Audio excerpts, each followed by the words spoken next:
فرحاد نے ایک پہاڑ کاٹ کر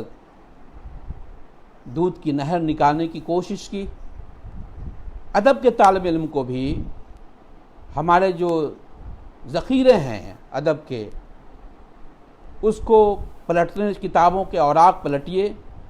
اور پھر وہاں سے اپنے لیے حاصل کیجیے، چونکہ وہ گنجائے گرمایا وہیں سے حاصل ہوگا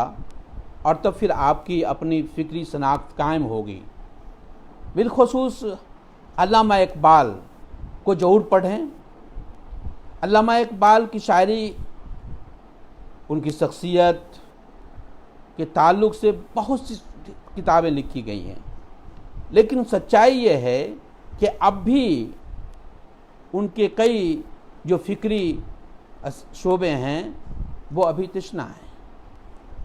اس پہ کام کرنے کی ضرورت ہے۔ ان کی ڈائری کے حوالے سے، ان کے لیکچرز کے حوالے سے، انہوں نے جو تحریریں، ان کے خطوط کے حوالے سے جامعاتی تحقیق اور تنقید تو ہو رہی ہے، لیکن مجھے لگتا یہ ہے کہ اقبال کی جو فکر تھی صحت مند فکر تھی، چونکہ انہوں نے افکار و نظریات، ان کی جو فکر ہے وہ فکر کہاں سے آئی؟ اس کا سرچشمہ قرآن ہے،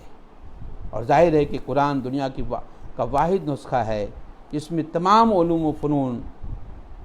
کے فارمولے موجود ہیں۔ علامہ نے اس کے لیے تمام جہاں جو کچھ بھی شاعری سے جو باتیں رہ گئیں اسے خطوط میں لکھا، جو بات خطوط میں رہ گئی اسے انہوں نے اپنی ڈائری میں لکھا۔ اس لیے میں نے یہ آج کا موضوع یہ رکھا تھا کہ آپ بین العلومی مطالعہ جو علامہ اقبال کا ہے، آپ اس کی طرف توجہ کیجیے، اور اس کے لیے آپ ان کی جو اسٹرے ریفلیکشن ڈائری ہے ان کی، جس کا ترجمہ بکھرے خیالات کے نام سے 1975 میں پروفیسر عبدالحق صاحب نے کیا تھا، بعد میں کئی کتابیں آ گئی ہیں ان کی ڈائری کے حوالے سے، آپ اس کا مطالعہ کیجیے تو آپ کو یہ اندازہ ہوگا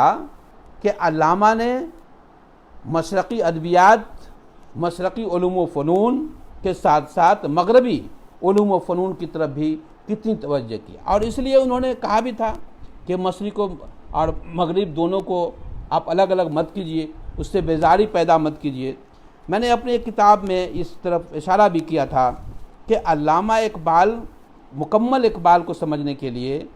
آپ کو بین العلومی مطالعے کی طرف راغب ہونا ہوگا، اس لیے کہ اگر آپ علامہ اقبال کو صرف اردو پڑھ کر کے سمجھنا چاہیں گے تو نہیں سمجھ سکتے، یا صرف ان کے فارسی کلام کو صرف فارسی پڑھ کر سمجھنا چاہیں گے تو آپ ان کو نہیں سمجھ سکتے، ان کی گہرائی و گہرائی تک نہیں پہنچ سکتے، چونکہ ان کے یہاں تاریخ ہے، فلسفہ ہے، مذہب ہے، سیاست ہے، دانشوری ہے، اور سب سے اہم چیز یہ ہے کہ انسانی علوم، جو ان کے ہاں جو تصور مومن ہے، وہ تصور مومن صرف مذہب کی بنیاد پر نہیں ہے، بلکہ جو اعلیٰ صفات ہیں، اللہ تعالیٰ نے جو انسان کو اشرف المخلوقات بنایا ہے اور اس کے لیے جو اوصاف جمیلہ کی ضرورت ہوتی ہے، اس کی طرف انہوں نے روشنی ڈالی، اور انہوں نے کہا تھا کہ مشرق سے ہو بیزار نہ مغرب سے حذر کر، فطرت کا اشارہ ہے کہ ہر سب کو سیر کر۔ یہ ایک نسخہ دیا تھا انہوں نے ہم لوگوں کو۔ آپ اسٹیٹ ریفلیکشن پڑھیں گے تو آپ کو اندازہ ہوگا کہ اس میں چھوٹے چھوٹے جملے میں تاریخ، سماجیات، سائنس، حیرت ہوتی ہے کہ انہوں نے کتنا مطالعہ کیا تھا۔ میں اس لیے کہتا ہوں کہ علامہ اقبال کو پڑھنے کے لیے بین العلومی مطالعہ بہت اہم ہے۔ اگر آپ انہیں نہ پڑھیں گے تو آپ نہیں سمجھ سکتے ان کے اشعار کو۔ صرف اگر آپ اسلامیات سے واقف ہیں تب بھی آپ کو ضرورت ہوگی کہ آپ دیگر مذاہب کی کتابوں کو پڑھیں، تاکہ ان کے ہاں جو تاریخی واقعات ہیں